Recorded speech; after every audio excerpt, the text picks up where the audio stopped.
بسم اللہ الرحمن الرحیم۔ جسم کے پوشیدہ حصوں کو بالوں سے پاک رکھنے کا کیوں حکم ہے؟ جدید سائنس کے مطابق زیر ناف اور زیر بغل بال زیادہ دن رکھنے پر انسانی جسم پر اس کے کیا اثرات ہوتے ہیں؟ اسلام میں کتنے دن تک زیر ناف بال رکھنے کی اجازت ہے؟ زیر ناف اور زیر بغل بالوں کو کہاں تک کاٹنا چاہیے اور اس کی حدود و قیود کیا ہیں؟ اگر کوئی مرد یا عورت 40 دن سے زیادہ اپنے جسم کے غیر ضروری بال یعنی زیر ناف اور بغل کے رکھے اور انہیں صاف نہ کرے تو کیا اس کی نماز ہوگی یا اسے گناہ ہوگا؟ ناظرین گرامی، اسلام دین فطرت ہے۔ اس کے تمام احکام انسان کی فطرت اور طبیعت کے عین مطابق ہیں۔ انہی احکام میں سے طہارت اور نظافت یعنی پاکیزگی اور صفائی کا بھی خوب حکم ہے، بلکہ دین اسلام نے تو صفائی کو نصف ایمان کا درجہ دیا ہے۔ اللہ پاک قرآن مجید میں یوں فرماتا ہے، اس میں ایسے لوگ ہیں جو پاک رہنے کو دوست رکھتے ہیں اور اللہ پاک رہنے والوں کو دوست رکھتا ہے۔ سورہ توبہ کی آیت نمبر 108 میں اللہ پاک یوں فرماتا ہے، اور اللہ طہارت شعار لوگوں سے محبت کرتا ہے۔ حضرت ابو ہریرہ رضی اللہ تعالیٰ عنہ سے مروی ہے کہ میں نے نبی اکرم صلی اللہ علیہ وآلہ وسلم کو یہ ارشاد فرماتے ہوئے سنا ہے کہ 5 چیزیں فطرت سے ہیں: ختنہ کروانا، زیر ناف بالوں کی صفائی کرنا، زیر بغل بالوں کی صفائی کرنا، مونچھیں کاٹنا اور ناخن کاٹنا۔ اس حدیث مبارکہ میں انسان کے غیر ضروری بالوں کی صفائی کو انسانی فطرت میں شامل کیا گیا ہے۔ انسان کو چاہیے کہ 7 دن کے اندر ایک بار اپنے زیر ناف، بغلوں کے بال اور ناخنوں کی صفائی ضرور کرے۔ ایک ہفتے سے کچھ زیادہ دن اسلام میں بال رکھنے کی اجازت تو ہے، لیکن 40 دن سے زیادہ زیر ناف اور بغلوں کے بالوں کو رکھنا سختی سے منع کیا گیا ہے۔ حضرت انس بن مالک رضی اللہ تعالی عنہ حدیث مبارکہ پیش کرتے ہوئے فرماتے ہیں کہ اسلام میں انسان کے زیر ناف بال اور بغلوں کے بالوں کو 40 دن کے اندر اندر صاف کرنے کا حکم دیا گیا ہے۔ آسٹریلیا کے تحقیق دان اور سائنسدان ڈاکٹرز کی ایک ٹیم نے مشاہدہ کیا ہے کہ ہر انسان کو چاہیے کہ زیر ناف، بال اور بغلوں کو 40 دن کے اندر اندر صاف کرے۔ 40 دن کے بعد ان جگہوں پر خاص قسم کا بیکٹیریا پیدا ہو جاتا ہے جس سے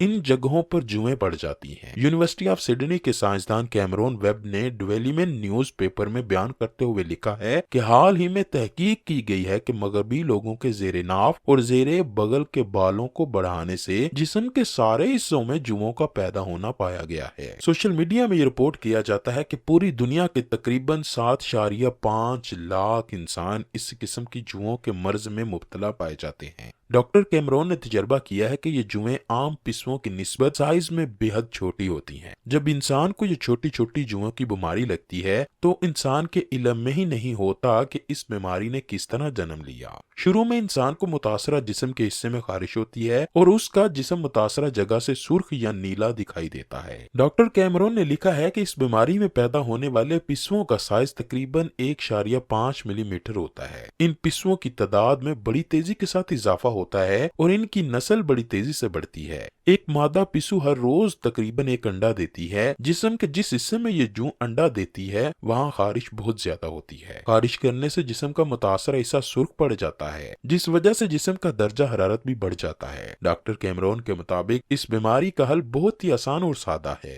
حیرت کی بات تو یہ ہے کہ جب ڈاکٹر کیمرون سے اس مسئلے کا حل پوچھا گیا تو اس نے کہا کہ انسان کو چاہیے کہ اپنے زیر ناف بالوں کو زیادہ نہ بڑھنے دیں۔ 40 دن کے بعد ان میں بیماریاں پیدا ہونا شروع ہو جاتی ہیں۔ جو انسان اپنے زیر ناف بالوں کی صفائی نہیں کرتا وہ اس بیماری میں مبتلا ہو جاتا ہے۔ زیر ناف بالوں میں جوئیں پیدا ہوتی ہیں جو کہ وقت کے ساتھ ساتھ سارے جسم پر پھیل جاتی ہیں۔ زیر ناف اور بغلوں کی صفائی کے بارے میں ہمارے پیارے نبی رسول اللہ صلی اللہ علیہ وآلہ وسلم نے 1400 سال پہلے ہی فرما دیا تھا، جسے آج کی جدید سائنس اب تسلیم کر رہی ہے۔ رسول اللہ نے اپنے صحابہ اکرام سے فرمایا کہ تم میں سے ایک انسان مجھ سے آسمانوں کی باتیں معلوم کرتا ہے، وہ اپنے ناخنوں کو پرندوں کے ناخنوں کی طرح بڑے بڑے رکھتا ہے۔ بڑے بڑے ناخنوں میں میل کچیل چلی جاتی ہے جس وجہ سے انسان پاک صاف نہیں رہ سکتا۔ حضرت انس رضی اللہ تعالیٰ عنہ فرماتے ہیں کہ ایک دفعہ چند دن حضرت جبرائیل علیہ السلام نبی اکرم کے پاس تشریف نہ لائے تو ہم میں سے کافی صحابہ نے رسول اللہ سے دریافت کیا کہ اے اللہ کے نبی، حضرت جبرائیل علیہ السلام چند دن سے تشریف کیوں نہیں لا رہے؟ رسول اللہ نے جواب دیتے ہوئے فرمایا، اے میرے صحابہ، جبرائیل میرے پاس اس لیے تشریف نہیں لا رہے کہ تم میں سے چند لوگ اپنے جسم کی صفائی کرنے میں تاخیر کر رہے ہو۔ تم ناخن نہیں تراشتے، بالوں کی صفائی کرنے میں تاخیر کرتے ہو، مسواک وقت پر نہیں کرتے۔ دین اسلام میں انسان کو حکم دیا گیا ہے کہ اپنے ناخنوں کی صفائی، زیر ناف بالوں اور بغلوں کی صفائی کرنے میں تاخیر مت کرے۔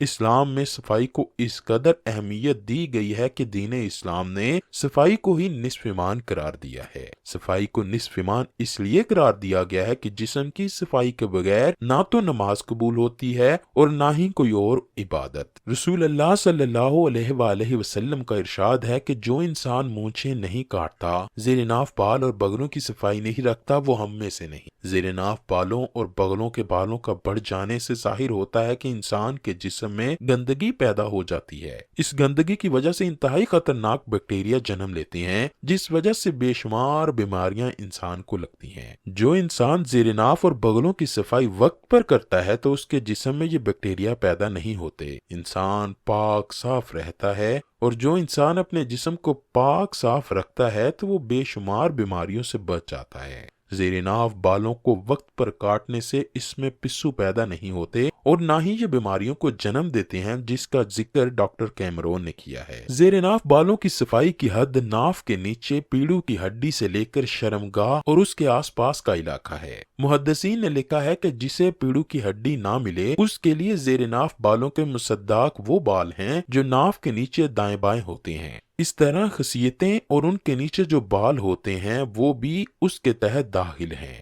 ناظرین گرامی، زیر ناف اور بغلوں کے بالوں کی صفائی کرنا انسانی جسم کی صفائی کا ایک نہایت ہی ضروری حصہ ہے۔ زیر ناف اور بغلوں کے بالوں کو ہفتے میں ایک بار ضرور صاف کریں۔ جسم کے غیر ضروری بالوں کو ہفتے میں ایک بار صاف کرنا سب سے افضل، 15 دن بعد صاف کرنا مباح یعنی اوسط، اور 40 دن کے اندر ایک بار صاف کرنا بے حد ضروری ہے۔ 40 دن کے بعد کوئی عذر قبول نہیں، اس کے بعد انسان وعید کا مستحق ہو جاتا ہے۔ 40 دن سے زائد عرصے کی ممانت ہے۔ 40 دن سے زائد عرصے تک جسم کے غیر ضروری بالوں کو چھوڑے رکھنا مکروہ تحریمی ہے۔ ایسا کرنے والے کی نماز ہو جائے گی مگر کراہت کے ساتھ، اور وہ سخت گنہگار بھی ہوگا۔ جسم کے غیر ضروری بالوں کو وقت پر نہ صاف کرنے سے انسان کا جسم ناپاک رہتا ہے۔ انسان تو اپنی طرف سے عبادت کر رہا ہوتا ہے لیکن اس کو اس بات کا علم نہیں ہوتا کہ وہ ناپاک ہے۔ اگر انسان ایسا کرتا ہے جو وہ ثواب حاصل کرنے کی بجائے گناہ کو حاصل کر رہا ہوتا ہے۔ اللہ سے دعا ہے کہ ہم کو اپنا جسم پاک صاف رکھنے کی توفیق عطا فرمائے۔